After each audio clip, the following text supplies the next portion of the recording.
अब देखो मैं आपको विलोपन विधि और बढ़िया तरीके से और समझाता हूँ कैसे विलोपन होगी। और आपके पहले का जो दूसरा सवाल उसके अंदर 2 समीकरण दे रहे हैं, हम समीकरण लिखते हैं और विलोपन के ऊपर बहुत गहरा डिस्कशन अभी हो जाएगा आपके सामने, चिंता मत करो। इस बार तो समीकरण दे भी रखे हैं आपको। तो पहला समीकरण हो जाएगा आपके पास 3x प्लस का 4y बराबर 10, यह हो जाएगा समीकरण संख्या 1। फिर आपके पास समीकरण हो जाएगा 2x माइनस का 2y बराबर हो जाएगा 2, समीकरण संख्या कितना हो गया 2। अगर ये भी प्रतिस्थापन विधि होती है तो हम लोग किसी ना किसी चर का मान निकालते रखते काम हो जाता, क्योंकि 3 विधियां होती है, आलेख की विधि, प्रतिस्थापन विधि, विलोपन विधि। किसी से निकाल उत्तर तो गलत नहीं आता ना, सेम उत्तर आता है, एग्जैक्ट सेम आता है। लेकिन हम लोग प्रतिस्थापन पढ़ रहे हैं, इसको प्रतिस्थापन विधि से विलोपन विधि से करना है, इसको पहले से बोला गया। तो विलोपन विधि से आपको किसी एक चर का विलोप करना पड़ेगा और विलोप करने से पहले उस चर की शकल सेम होनी चाहिए। शकल सेम कैसे? y का y होना चाहिए, 2y का 2y होना चाहिए, 3y का 3y होना चाहिए, 4y का 4y होना चाहिए। अगर आप x का विलोप करना चाह रहे हो तो x का x होना चाहिए, 2x का 2x होना चाहिए, 3x का 3x होना चाहिए, 10x का 10x होना चाहिए, 9x का 9x होना चाहिए। मैं कोई चिन्ह की बात नहीं कर रहा हूँ। चिन्ह के लिए मैंने क्या बोला था, जिस चीज का विलोप करना चाह रहे हो उसका अगर चिन्ह अलग अलग है तो समीकरणों को जोड़ दो, और सेम चिन्ह है, चाहे दोनों प्लस के हैं चाहे दोनों माइनस के हैं, आप घटा दो। यहां पर हम लोग अगर बात करें, मुझे अगर सपोज पहले दिमाग में आया कि मुझे x का विलोप करना है, तो यहां पर 3x है, यहां 2x है, तो सीधा विलोप तो हो नहीं सकता, घटाना जोड़ना बाद की बात है ना।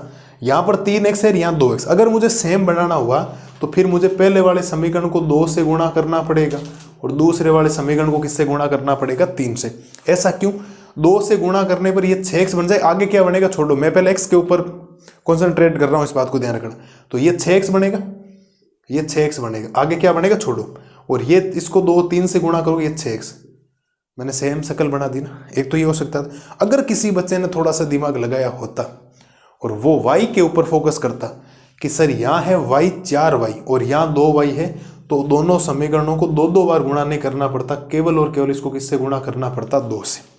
अब देखो क्या आनंद नहीं आया क्या आपको? यहाँ तक देखो, 2 से गुणा करते ये 4y बन गया और ये भी 4y बन गया। चलो साहब ये काम हम लोग करेंगे, हमें 2 बार गुणा करने से बचना है और केवल हम लोग गुणा कितनी बार करेंगे साहब? 1 बार हम लोग गुणा करने वाले। तो हम लोग लिखेंगे समीकरण 2 को, समीकरण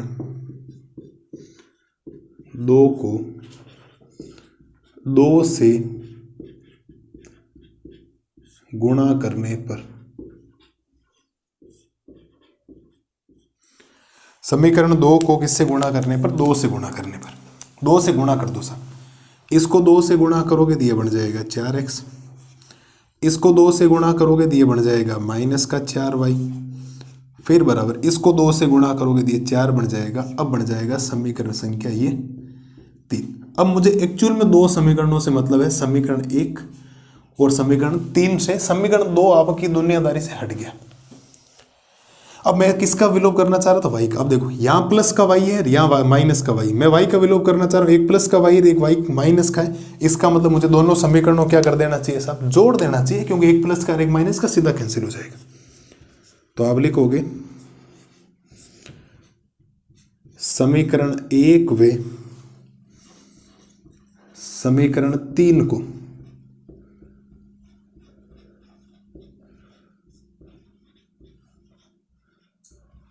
जोड़ने पर,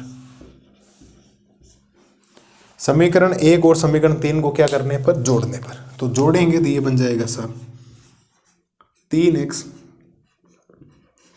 प्लस का 4y बराबर 10, और ये बन जाएगा 4x माइनस का 4y बराबर में 4। जोड़ते हुए कोई चिन्ह चेंज होता नहीं, तो प्लस का y माइनस का y कैंसिल, ये जोड़ो 3x और 4x कितने बन जाएंगे? 7x। 10 और 4 कितना बन जाएगा? 14। और यहां से x बराबर आ जाएगा 14/7। x का मान कितना आ गया? 2। ये लो सर, x का मान हम लोगों ने निकाल दिया। ये x का मान किसी समीकरण में रखो, आपके पास 3 समीकरण बने, हम तो समीकरण 1 में रख दें, क्या समीकरण दिक्कत है? तो आप लिखोगे x बराबर 2, समीकरण 1 में रखने पर, x बराबर 2 कहाँ रखने पर, समीकरण 1 में रखने पर, तो 3x प्लस का 4y बराबर कितना हो जाएगा 10। तो ये बन जाएगा 3 गुणा x का मान 2 प्लस का 4y बराबर कितना बन गया 10। तो ये बन गया 6 प्लस का 4y बराबर कितना बन गया 10, और 4y बराबर 10 माइनस का 6, तो 4y बराबर 4, y का मान 4/4, y का मान कितना बन जाएगा 1, y का मान कितना बन जाएगा आपके पास 1 बन जाएगा सर। ये लो, कहानी खत्म। कोई समस्या है क्या किसी प्रकार की? काम तो आपको करना पड़ेगा, आपको प्रैक्टिस करनी पड़ेगी, आपको चीज़ों के ऊपर सोचना थोड़ा सा सीखना पड़ेगा, तब जाकर प्रतिस्थापन विलोपन विधि आएगी। लेकिन मेरा वादा आप लोगों से, एक बार आपके दिमाग में प्रतिस्थापन विधि, विलोपन विधि और ये जो हम लोगों ने आलेख की विधि से ग्राफ बनाना सीखा है, अगर तीनों दिमाग में छप गई और वर्ड प्रॉब्लम जो सवाल में जो जैसे जैसे बोल रहा है वैसे आप लोगों ने कर लिया, तो मैं वादा करता हूँ तीसरे चैप्टर में आपको जब दोबारा रिविजन करना होगा तो आपको नाम मात्र टाइम लगेगा आधा घंटा, 10-10 मिनट तीनों वीडियो में आप लोग मान सकते हो, इससे ज़्यादा नहीं लगेगा। अगर आपको शब्दों की पहचान आती है, आपने हल्का फुल्का यहाँ दिमाग लगाया, थोड़ा सा कॉन्सेंट्रेट रहकर चीज़ों को समझा है, तो फिर तो कोई प्रॉब्लम नहीं आएगी, वरना गारंटी है कि प्रॉब्लम तो आनी आनी, क्योंकि सब चीज़ें हैं यहाँ पर ध्यान लगाने से, हर चीज़ को बढ़िया तरीके से समझने से, वरना होगी नहीं। आप सोच रहे हैं कि हम लोग कम पढ़ेंगे तो भी काम हो जाए, तो ऐसा तो पॉसिबल होगा नहीं, इम्पॉसिबल चीज़ हो जाएगी ये तो आपके लिए और मेरे लिए भी।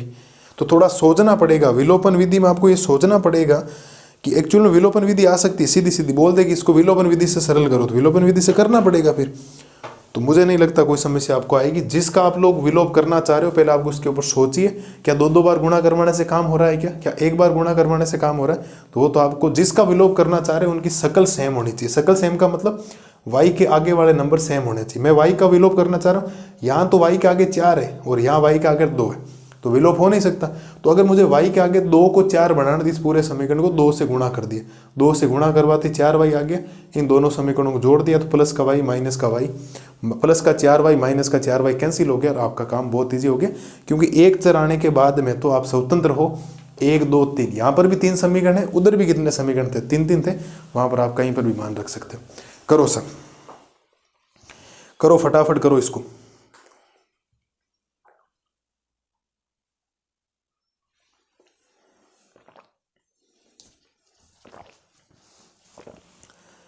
अब तो 2 सवाल और करने, कोई ज़्यादा लंबा चौड़ा काम बचा नहीं, चिंता करिए मत आप लोग।